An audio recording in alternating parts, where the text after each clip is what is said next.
नमस्ते।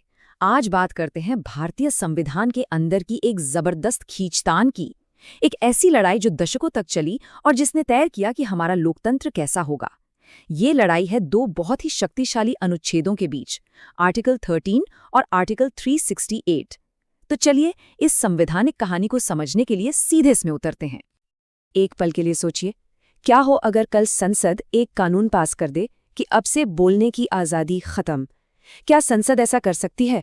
क्या हमारे मौलिक अधिकार, जिन्हें संविधान की आत्मा कहा जाता है, उन्हें हमसे छीना जा सकता है?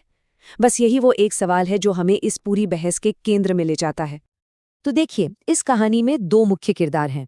एक तरफ है आर्टिकल 13, जो हमारे मौलिक अधिकारों का गार्डियन है, संरक्षक है। ये कहता है कि अधिकारों के खिलाफ कोई भी कानून बन ही नहीं सकता। और दूसरी तरफ है आर्टिकल 368, जो संसद को पावर देता है कि वो संविधान को बदल सकती है, उसमें संशोधन कर सकती है। तो फिर असली पावर किसके पास है? आइए इन दोनों को थोड़ा और गहराई से समझते हैं। चलिए अब इन दोनों किरदारों को थोड़ा और करीब से देखते हैं। एक है आर्टिकल 13, अधिकारों का रक्षक, और दूसरा है आर्टिकल 368, जो संसद को बदलाव की शक्ति देता है। यहीं से इनके बीच की उलझन और टकराव की कहानी शुरू होती है। तो आर्टिकल 13 को आप संविधान का बॉडीगार्ड समझ सकते हैं। इसका पहला क्लॉज कहता है कि संविधान लागू होने से पहले के जो भी कानून थे, अगर वो मौलिक अधिकारों के खिलाफ हैं तो वो अपने आप खत्म हो जाएंगे। और जो दूसरा क्लॉज है वो तो और भी पावरफुल है। ये भविष्य के लिए एक लक्ष्मण रेखा खींचता है। ये कहता है कि सरकार कोई भी ऐसा कानून नहीं बना सकती जो मौलिक अधिकारों को छीन ले, और अगर ऐसा कानून बना तो वो शुरू से ही अमान्य होगा, उसकी कोई वैल्यू नहीं होगी। अब यहाँ एक बहुत ज़रूरी बात है। जब हम कानून शब्द बोलते हैं तो उसका मतलब बहुत बड़ा है। इसमें सिर्फ संसद के बनाए एक्ट्स ही नहीं, बल्कि सरकार के अध्यादेश, नियम, रेगुलेशंस, नोटिफिकेशन सब कुछ आ जाता है। मतलब सरकार की बनाई कोई भी चीज़ जो अधिकार छीनती हो, वो मान्य नहीं होगी। तो आर्टिकल 13 का मैसेज बिल्कुल साफ है, मौलिक अधिकारों से ऊपर कुछ भी नहीं। अब आते हैं दूसरे खिलाड़ी पर, आर्टिकल 368। ये संसद को संविधान बदलने की शक्ति देता है, लेकिन ये प्रक्रिया इतनी आसान भी नहीं है। कुछ छोटे मोटे बदलाव साधारण बहुमत से हो जाते हैं, मतलब आधे से ज्यादा सांसदों की हाथ से, लेकिन ज्यादातर बड़े बदलावों के लिए चाहिए विशेष बहुमत, यानी 2/3 सांसदों की मौजूदगी और वोटिंग। और कुछ सबसे जरूरी बदलावों के लिए तो इस विशेष बहुमत के साथ साथ आधे से ज्यादा राज्यों की विधानसभाओं की भी सहमति चाहिए।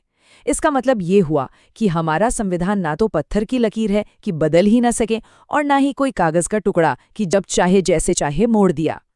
और बस यहीं से शुरू होता है असली टकराव, वो बड़ा सवाल जो दशकों तक हमारी अदालतों में गूंजता रहा।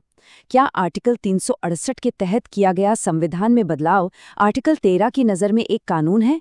अगर जवाब हाँ है तो आर्टिकल 13 उससे रोक सकता है, और अगर जवाब नहीं है तो क्या इसका मतलब ये है कि संसद की शक्तियां असीमित हैं? यही वो एक सवाल था जिसने इस वैचारिक लड़ाई को संसद की दीवारों से निकालकर सीधे सुप्रीम कोर्ट पहुंचा दिया। और अगले 30 सालों तक ये वर्चस्व की एक जबरदस्त लड़ाई बनी रही कि बड़ा कौन है, संसद की शक्ति या नागरिकों के अधिकार। चलिए इस कानूनी महासंग्राम के कुछ सबसे अहम पड़ावों पर नजर डालते हैं।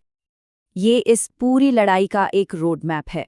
1951 में शंकरी प्रसाद केस से कहानी शुरू हुई, फिर 1967 में गोलकनाथ केस में एक बड़ा ट्विस्ट आया, और आखिर में 1973 में केशवानंद भारती केस ने एक ऐसा रास्ता दिखाया जिसने सब कुछ बदल दिया। तो सबसे पहले 1951 में शंकरी प्रसाद मामले में फैसला आया। सुप्रीम कोर्ट ने कहा कि देखिए, संविधान में किया गया संशोधन वो आर्टिकल 13 वाले कानून की परिभाषा में नहीं आता। इसका सीधा सीधा मतलब था कि संसद के पास मौलिक अधिकारों को भी बदलने की पावर है। इस फैसले ने संसद को बहुत ज्यादा शक्तिशाली बना दिया। पहला राउंड संसद के नाम रहा। लेकिन फिर 1967 में आया गोलकनाथ मामला, और यहाँ कहानी पूरी तरह से पलट गई। सुप्रीम कोर्ट ने अपना ही 16 साल पुराना फैसला बदल दिया। इस बार कोर्ट ने कहा कि नहीं, मौलिक अधिकारों को आप छू भी नहीं सकते, क्योंकि संविधान में किया गया संशोधन भी एक कानून ही है और आर्टिकल 13 उसे रोकेगा। इस फैसले से सत्ता के गलियारों में हलचल मच गई और पावर का पलड़ा न्यायपालिका की तरफ झुक गया। अब संसद और न्यायपालिका एक दूसरे के आमने सामने थे। देश एक तरह के सांविधानिक संकट के मुहाने पर खड़ा था। इस गतिरोध को तोड़ने के लिए कुछ बहुत ही अनोखे, एक क्रांतिकारी विचार की जरूरत थी। और यहीं से जन्म हुआ एक ऐसे सिद्धांत का जिसने भारतीय संविधान को देखने का नजरिया हमेशा के लिए बदल दिया। ये था मूल संरचना का सिद्धांत। और ये क्रांतिकारी सिद्धांत आया भारतीय संवैधानिक इतिहास के सबसे बड़े और सबसे महत्वपूर्ण मामले से, केशवानंद भारती मामला 1973। इस एक केस ने दशकों पुराने इस संघर्ष का एक स्थायी हल निकाल दिया। और ये है उस ऐतिहासिक फैसले का दिल। सुप्रीम कोर्ट ने एक बहुत ही खूबसूरत संतुलन बनाया। कोर्ट ने संसद की संशोधन करने की शक्ति को माना, लेकिन उस पर एक लक्ष्मण रेखा खींच दी। कोर्ट ने कहा, हाँ, आप संविधान में संशोधन कर सकते हैं, आप इसे समय के साथ बेहतर बना सकते हैं, लेकिन आप इस शक्ति का इस्तेमाल संविधान की मूल संरचना, उसकी नींव, उसकी आत्मा को ही नष्ट करने के लिए नहीं कर सकते। तो अब ये मूल संरचना या बेसिक स्ट्रक्चर है क्या? इसे ऐसे समझिए, ये हमारे संविधान की आत्मा है, उसकी वो बुनियादी पहचान है जिसे बदला नहीं जा सकता। ये वो स्तंभ हैं जिन पर हमारे लोकतंत्र की पूरी इमारत टिकी है। आप दीवारों का रंग बदल सकते हैं, लेकिन आप नींव को नहीं हिला सकते। ये सिद्धांत संसद की शक्तियों पर एक अंतिम रोक है। तो इस मूल संरचना में क्या क्या आता है? ये कुछ उदाहरण हैं, जैसे कि संविधान की सर्वोच्चता, यानी देश में संविधान से ऊपर कोई नहीं, कानून का शासन, शक्तियों का बंटवारा, लोकतंत्र, धर्मनिरपेक्षता और हाँ, हमारे मौलिक अधिकार भी। ये वो चीजें हैं जिन्हें कोई भी संशोधन छीन नहीं सकता। केशवानंद भारती के बाद 1980 में मिनर्वा मिल्स मामले ने इस मूल संरचना के सिद्धांत पर एक पक्की मुहर लगा दी। कोर्ट ने एक बार फिर बिल्कुल साफ कर दिया कि भारत में न तो संसद सुप्रीम है और न ही न्यायपालिका। सुप्रीम अगर कुछ है तो वो है सिर्फ और सिर्फ हमारा संविधान। तो दशकों की इस लंबी कानूनी लड़ाई के बाद आज शक्ति का संतुलन कहाँ खड़ा है? इस पूरे महासंग्राम का आखिरी नतीजा क्या निकला? चलिए, संसद की शक्तियों और उसकी सीमाओं को अब एक बार में साफ साफ समझते हैं। ये टेबल आज की स्थिति को बिल्कुल साफ कर देती है। संसद क्या कर सकती है? हाँ, वो संविधान में संशोधन कर सकती है, कानूनों को समय के साथ बदल सकती है, लेकिन वो क्या नहीं कर सकती?